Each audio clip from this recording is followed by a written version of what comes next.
Dossier délicat. Votre émission de faits divers, présentée par Guillaume L'Hôpital. Bonjour à toutes et à tous.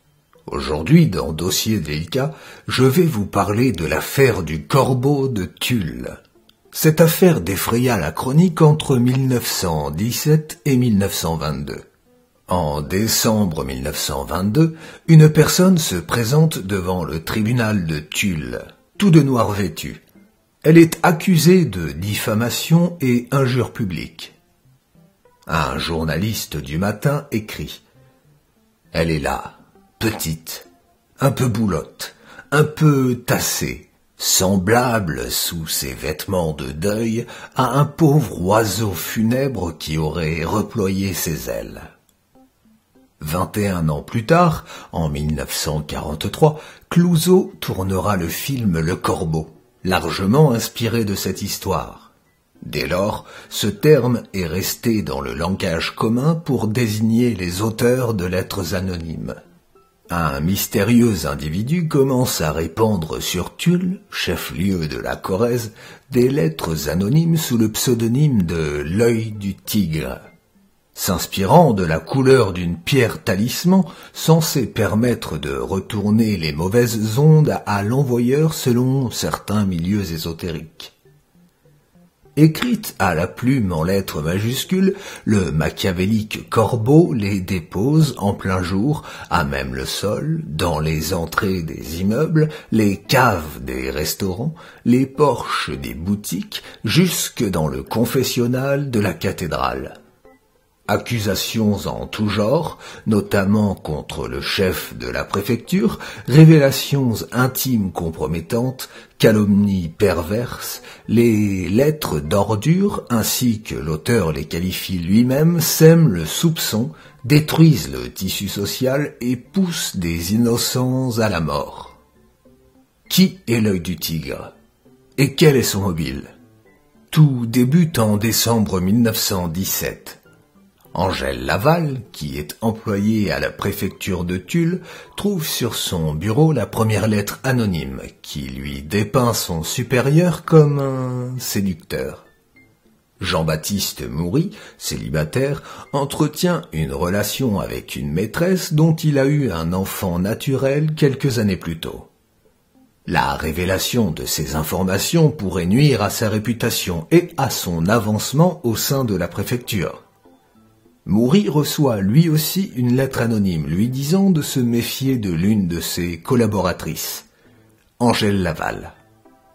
Ensemble, ils décident de détruire les lettres dans le poêle du service comptabilité. Ce sera au tour du préfet de recevoir une lettre. Ta chienne d'épouse est passée maîtresse dans son art et experte à satisfaire les caprices de ses clients mâles. Si tu n'avais pas les reins aussi usés, ta femme ne serait pas obligée de recourir au service du balayeur municipal. Et puis le curé, qui sera qualifié de curé manqué.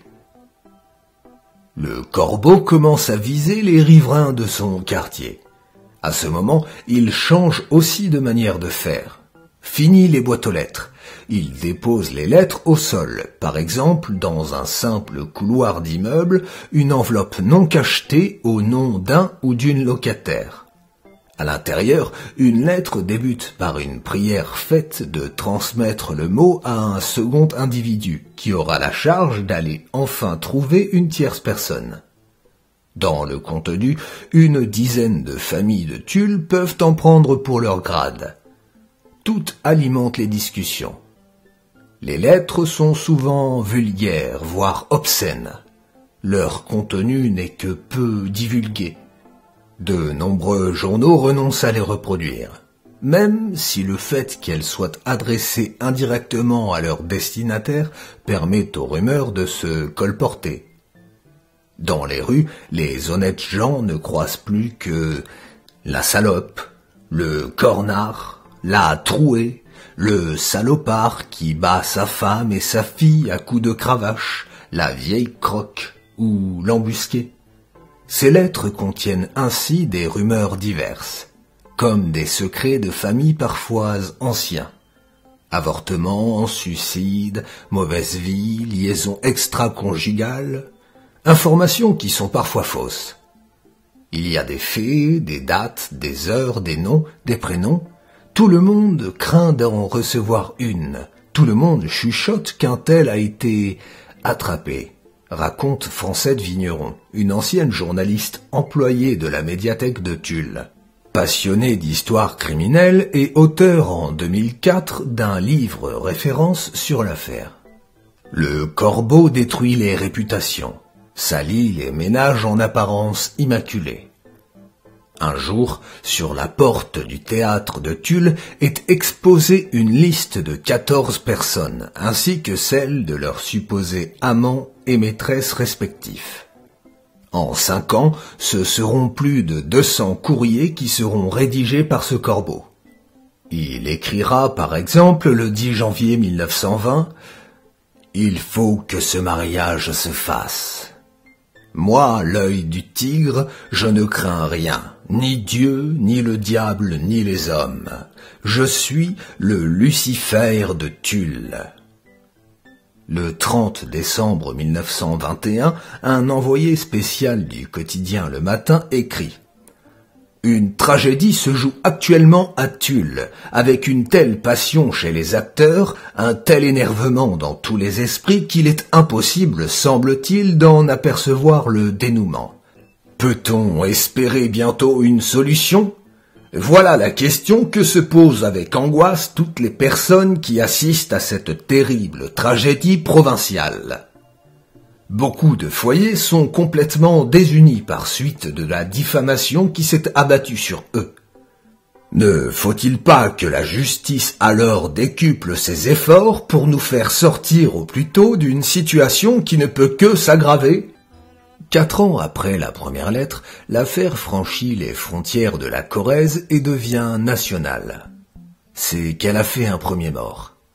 Auguste Gibert, un huissier du conseil de la préfecture, à la suite de la réception de 2 lettres anonymes signées Madame Gibert. Il apprend que l'œil du tigre n'est autre que sa femme. Il perd la raison, devient victime d'hallucinations et est interné. Soucieux de sauver l'honneur de sa femme, il préfère s'accuser d'être l'auteur des lettres plutôt que de voir sa femme incriminée. Il décédera d'une crise de folie à l'asile. Peu après, un secrétaire de mairie s'accuse d'être le corbeau que tous recherchent et se suicide en avalant des médicaments.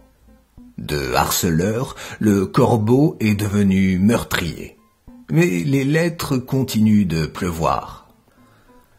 La justice est sommée d'agir. Quelques jours plus tard, le journal Le Matin, du 9 janvier 1922, révèle que le juge d'instruction François Richard, chargé de l'affaire, a organisé une séance d'hypnose dans son cabinet, en présence des 3 principaux suspects. Le résultat est décrit avec ironie. Un sujet s'est endormi mais n'a rien dit. Un autre n'a pas dormi. Un 3e a dormi, mais n'a parlé que pour demander qu'on le réveille. Avec l'accord du procureur général, une cagnotte organisée auprès des habitants de Tulle permet d'engager en décembre 1921 le meilleur expert à l'époque, Edmond Locard, fondateur du premier laboratoire de police scientifique à Lyon en 1910, à qui l'on doit l'invention de la graphométrie, une technique d'analyse de l'écriture, qui sera le tournant de l'affaire. En janvier 1922, à son arrivée dans la ville. Celui-ci, passionné par la graphologie et l'expertise des écritures, s'imprègne des lettres de l'œil du tigre et remarque quelques lapsus, comme des marques de féminin surgissant là où on s'attendrait à un mot au masculin, et convoque 8 femmes au palais de justice, dont Marie-Antoinette Moury et Angèle Laval, ainsi que sa mère. Une dictée collective réalisée le 16 janvier 1922 par Edmond Locard permet d'identifier la coupable, qui met très longtemps à rédiger sa dictée. Il s'agit de dicter individuellement à chacune d'elles un mélange de textes. La première à passer est Angèle Laval. Pendant 1h30, dans le silence le plus complet, il fait écrire à cette droitière quelques lignes de la main gauche, car il a l'intuition que la responsable des lettres a utilisé ce subterfuge pour maquiller son écriture. Ensuite, il fait écrire, cette fois de la main droite, 4 pages en majuscules. Elle mit 12 minutes à écrire la première ligne, passant et repassant sur les lettres, consigne-t-il dans son rapport. La faisant écrire jusqu'à la lassitude, selon son expression, il voit toutes les caractéristiques de l'œil du tigre apparaître peu à peu sur la feuille. À force de lui faire réécrire plusieurs pages, elle ne peut plus maquiller son écriture, ses aptitudes à la dissimulation volent en éclats. Convaincu de tenir la coupable, il la laisse cependant repartir sans un commentaire après une seconde séance de rédaction. L'affaire bascule un peu plus dans le sordide. Le 12 mars, 2 mois après la dictée, Angèle Laval convainc sa mère de commettre un double suicide avec elle dans un étang local. Mais tout indique qu'en vérité, elle n'eut jamais l'intention de mettre fin à ses jours. Sa mère meurt noyée dans l'étang sous les yeux d'Angèle, qui l'a regardée couler sans jamais s'immerger elle-même totalement dans l'eau. La mère devint ainsi la 3e victime physique du corbeau. Une semaine plus tard, le journaliste Royer écrit dans le Petit Parisien le 20 mars. 6 heures du soir. Angèle Laval se rend à la convocation du juge d'instruction. Elle est accompagnée de sa tante, la seule personne lui restant fidèle. Mademoiselle Laval entre dans le cabinet accompagnée de son avocat. Le juge l'informe qu'il l'inculpe pour injure et diffamation publique et lui lit les 13 lettres retenues pour l'accusation. « Je ne les ai pas écrites, je suis innocente », lance mademoiselle Laval. Le juge procède à un rapide interrogatoire d'identité. Calme, l'inculpé décline ses noms et prénoms. Marie-Augustine Angèle Laval, née à Tulle le 10 juin 1888. 3 quarts d'heure plus tard, elle sort du cabinet. La peine dont pourra être frappée Angèle Laval ira de 5 jours à 6 mois d'emprisonnement avec une amende allant de 25 à 5 000 francs. 11 jours plus tard, le 31 mars 1922, on apprend dans le Midi socialiste que Angèle Laval s'est une nouvelle fois rendue au cabinet du juge pour une confrontation avec une ancienne collègue, Madame Nérat.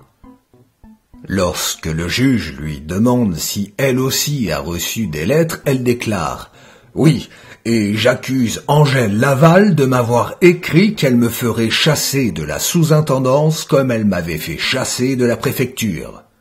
Pouvez-vous, dit le juge, m'indiquer si réellement mademoiselle Laval recherchait monsieur Moury en mariage ? Tout le personnel le savait. Dans l'intimité du bureau, elle ne se le cachait pas. On convoqua ensuite monsieur Moury. L'audition fut plus délicate. Il a précisé certaines scènes intimes qui ne laissent aucun doute sur les intentions que manifestait à son égard l'inculpé. Laval s'obstina de nier, mais Moury est très précis et très catégorique dans ses déclarations. Il fit aussi remarquer que désormais tout le monde, même les amis les plus intimes de l'inculpé, était d'accord pour reconnaître que Laval était bien la rédactrice de ces lettres. 2 semaines plus tard, en avril, Angèle Laval est arrêtée, 3 mois après la rédaction de la dictée. Elle est placée jusqu'à son procès dans un asile d'aliénés, comme on disait à l'époque, à Limoges, pour y être examinée par des psychiatres. Ces derniers la déclarent responsable pénalement, mais réclament les circonstances atténuantes pour cette femme manipulatrice. Selon le rapport de Locard, quelques-unes de ces lettres ont pu être écrites par sa mère. Toute cette histoire, cette dramatique histoire qui brisa la vie de dizaines de personnes, a débuté à cause d'une histoire de jalousie. Angèle est tombée amoureuse de Jean-Baptiste, lui est amoureux de Marie-Antoinette. Il rejette Angèle, elle ne le supporte pas et décide de fomenter ce plan machiavélique. Lorsque Moury l'invite à un vin d'honneur pour célébrer son mariage, sa colère s'accentue. Elle lance sa campagne de lettres ordurières et diffamatoires. Pour rappel, la toute première lettre fut envoyée à Angèle, qui était donc l'expéditrice et la destinataire. Elle écrivait « Méfiez-vous de Monsieur Moury. C'est un ennemi. Il vous calomnie. Il dit que votre père est un mouchard. Il vous calomnie chez sa maîtresse. » En attendant son procès, qui n'aura lieu que 8 mois plus tard, et sur demande de son frère Jean, Angèle Laval retourne à l'asile de Limoges, après avoir séjourné dans celui de Bordeaux, pour y être examinée par le docteur Anglade. Lors de ce séjour bordelais, elle écrira une lettre destinée au médecin. Voici quelques extraits recueillis par la Gazette hebdomadaire des sciences médicales de Bordeaux du 29 juillet 1923. Docteur Anglade, plus que jamais j'ai besoin d'un défenseur, un protecteur, un soutien. En vous seul j'ai confiance. Vous seul, docteur, pouvez me sauver. Mon honneur est entre vos mains. Vos décisions, vos appréciations décideront de mon avenir. Je vous en supplie. Ayez pitié de mes souffrances et de ma détresse. Soyez bon. Évitez-moi d'être exposé publiquement devant une assemblée de badauds, de journalistes, de snobs et de bécasses à toutes les latitudes. Mon Dieu, je me vois apparaître enveloppé de mes longs voiles noirs, lugubre comme un grand oiseau nocturne. Un trouble singulier pénètre en moi, exaltant jusqu'à l'hallucination. Depuis longtemps, très longtemps, tout raisonnement s'abolit en moi. Les idées se troublent. Mon cerveau vague et divague sous l'obsession de délires intermittents. La passion contrariée, l'amour déçu, la violence des instincts primitifs, les soucis, les peines qu'une voix ensorceleuse, messagère de folie, qui se déchaîne parfois chez les gens les plus corrects. Je ne veux point, docteur, vous ennuyer plus longtemps. J'arrête mon récit tragique. J'ai la fièvre. Une lancinante angoisse me torture le cœur. Recevez, monsieur le docteur, avec mes remerciements et mon inoubliable reconnaissance, mes respectueuses salutations. Angèle Laval. Le procès s'ouvre le 4 décembre 1922 à Tulle, dans une ambiance tendue. La foule se presse devant le palais de justice et se déchaîne. On espère que la responsable de tant d'angoisse et de souffrance sera condamnée à l'échafaud. Elle-même en est convaincue. Angèle Laval est jugée pour diffamation, injure publique et privée.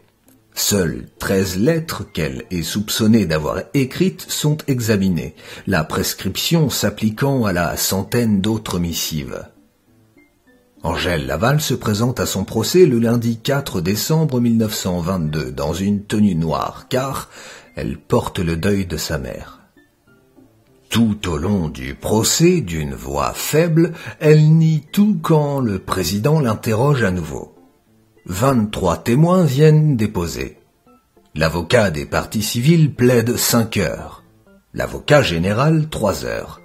L'avocat de la défense, 2 heures. Après avoir tant fait trembler la ville, la comparution de Angèle Laval a quelque chose de pathétique. Le journal Le Matin écrit: Arrivée au bras de son avocat, elle tourne vers sa défense un visage tour à tour terreux et empourpré. L'entendre?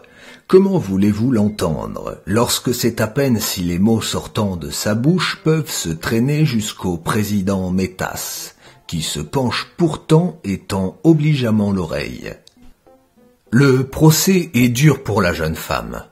Le 6 décembre, c'est le début des plaidoiries des parties civiles, relatées par l'envoyé spécial du Petit Journal. L'avocat, poursuivant sur le mode sarcastique, s'efforce de démontrer la culpabilité d'Angèle Laval par l'exposé et l'énumération de certaines circonstances qu'il considère comme des aveux, notamment la tentative de suicide qu'il appelle ironiquement un bain de pied, tout en soulignant que depuis l'internement d'Angèle Laval, l'œil du tigre n'a inquiété personne. Dans un jugement de 60 pages, le verdict tombe finalement le 20 décembre, accueilli par une foule qui espérait un lynchage. Reconnu coupable, sa responsabilité est toutefois atténuée d'après le jugement par l'expertise des médecins.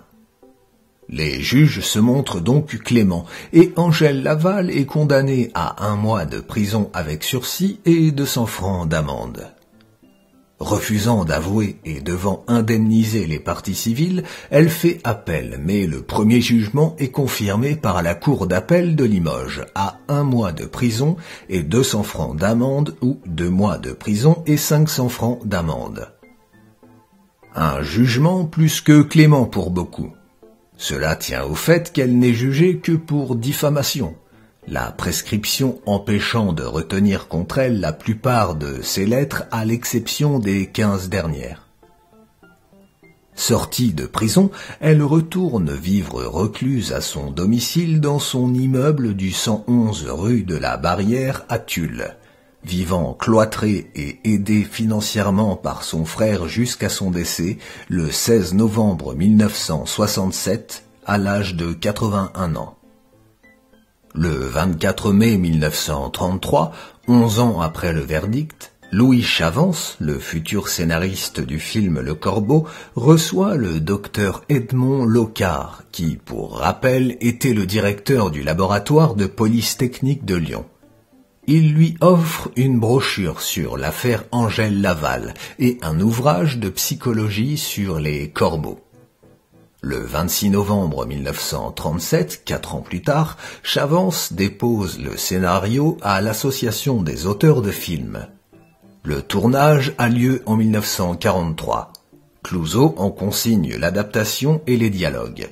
Le Corbeau triomphe dès sa sortie, en septembre 1943. Je me suis servi de Retro News, le site de presse de la Bibliothèque nationale de France, ainsi que d'Internet pour écrire ce récit. J'espère qu'il vous aura plu. Je vous souhaite une très belle semaine et je vous dis à lundi prochain.